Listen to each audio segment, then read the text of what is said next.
बिस्मिल्लाहिर्रहमानिर्रहीम। अस्सलाम वालेकुम व्यूअर्स, तमारी सिरायो प्रोग्राम बहरान क्लिनिक आया है डॉक्टर फारूक टालपुर। प्रोग्राम की शुरुआत कंदासीं भिटाई साईं जी अमर सेठ सां तघाई सघा थिया जे वेठा वट वेजन।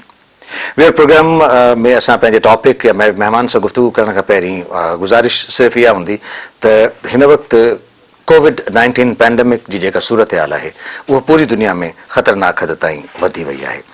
ही जेका सेकंड स्पेल या सेकंड वेव जेका आई आहे उहा पहिरीं स्पेल या पहिरीं वेव खां वधीक ख़तरनाक आहे।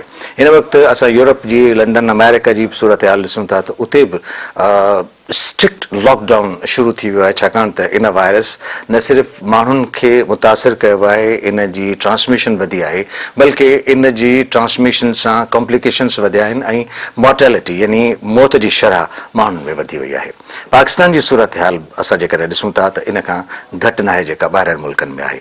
जेकॾहिं असां इन हवाले सां उन्हनि SOPs ते, उन्हनि प्रिवेंटिव मेयर्स ते अमल न कयो त हिन वक़्तु जेका सूरत हाल आहे मां तव्हांखे आगाह करणु पियो चाहियां त हिन वक़्तु ऑलमोस्ट 600 खां वधीक हॉस्पिटल्स जेके आहिनि इहे इन बर्डन जे हेठि आहिनि, यानी उहे सभु हॉस्पिटल्स कोविड खे ट्रीट पियूं कनि ऐं ट्रीटमेंट जे हवाले सां जेके पेशेंट्स उते दाख़िल थिया आहिनि उहे पेशेंट्स न सिर्फ़ पाण मुतासिर आहिनि बल्कि जंहिं हॉस्पिटल में उहे एडमिट आहिनि उन हॉस्पिटल में जेके ॿिया मरीज़ अचनि था उन्हनि जे लाइ ख़तरे जो बाइस आहिनि, छाकाणि त इहा ट्रांसमिशन उन्हनि मरीज़नि में बि वधी पई वञे।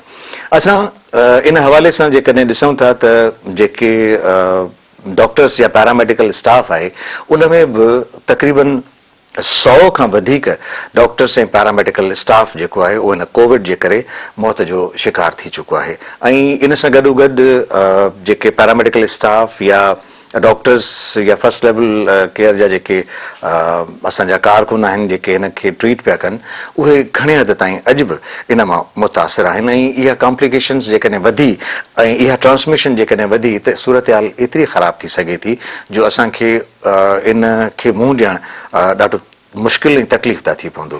सो गुज़ारिश सिर्फ़ु इहा करणी आहे।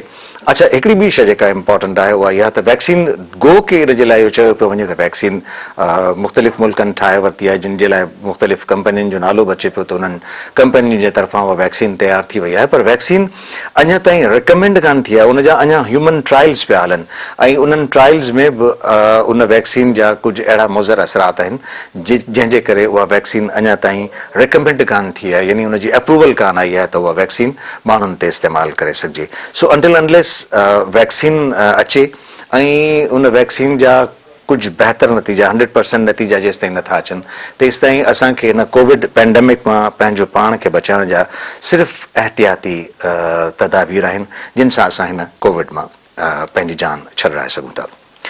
कोविड ते असां गुफ़्तगू कंदा रहंदासीं। मां पंहिंजे अॼु जे प्रोग्राम जे फॉर्मेट जे हवाले सां तव्हां सां गुफ़्तगू कयां। अॼु मां पंहिंजे महिमान जो तारुफ़ तव्हां सां कराए छॾियां। मुंहिंजो अॼु जेको महिमान आहे उहो आहे doctor Mustafa Parvez. Doctor Mustafa Parvez basically orthopaedic surgeon आहे, यानी हॾियुनि ऐं जोड़नि जे माहिर डॉक्टर आहे। असां हॾियुनि ऐं जोड़नि जे हवाले सां उन्हनि सां गुफ़्तगू कंदासीं ऐं गॾोगॾु कोरोना जी बि उन्हनि खां डिटेल वठण जी कोशिशि कंदासीं त कोरोना जे करे जेको जिस्मानी उन्हनि ते असरात पवनि था कोविड जा उहे पोइ छाकाणि त हिन जो असर जेको आहे सो घणो करे लंग्स ते थो अचे, पर उन खां गॾोगॾु जेकॾहिं इन जा ॿिया असरात थियनि था या ॿिया सिम्टम्स ऐं साइन थियनि था त उहे कहिड़ा आहिनि, ख़ासि तौर ते इन्हनि जो हॾियुनि ते कहिड़ो असर थो पए। डॉक्टर साहब अस्सलाम वालेकुम, कैसे हैं आप? ठीक ठाक? अच्छा, सबसे पहले तो मैं, चूंकि आपकी फील्ड तो है हड्डियां और जोड़ और ये सारी चीजें, तो इस पर मैं बात करूंगा, लेकिन मैं थोड़ा सा आपसे भी चाहूंगा कि कोविड के बारे में हमें बताइए कि कोविड की इस वक्त क्या सूरत हाल है, सिचुएशन क्या है, और दूसरा सिम्टम्स अगर हम देख लेते हैं तो हड्डियों पे भी इसके असरात हैं और अगर हैं तो वो क्या असरात हैं? सूरत हाल तो ये है कि पाकिस्तान में केसेस की जो तादाद है वो तकरीबन 9,05,000 से भी ज़्यादा बढ़ चुकी है और तकरीबन 9,000 अमवात भी इस कोरोना की वजह से हमारे पाकिस्तान में हो चुकी हैं। सो ये कहना, जैसे कि आपने बिल्कुल सही कहा कि कोरोना अभी भी बहुत ज़्यादा चल रहा है और सेकेंड वेव उससे भी ज़्यादा ख़तरनाक है। तो एहतियात जो SOPs गवर्नमेंट ने बताई है वो सब अभी तक हमें लाजमी उनको फॉलो करना है।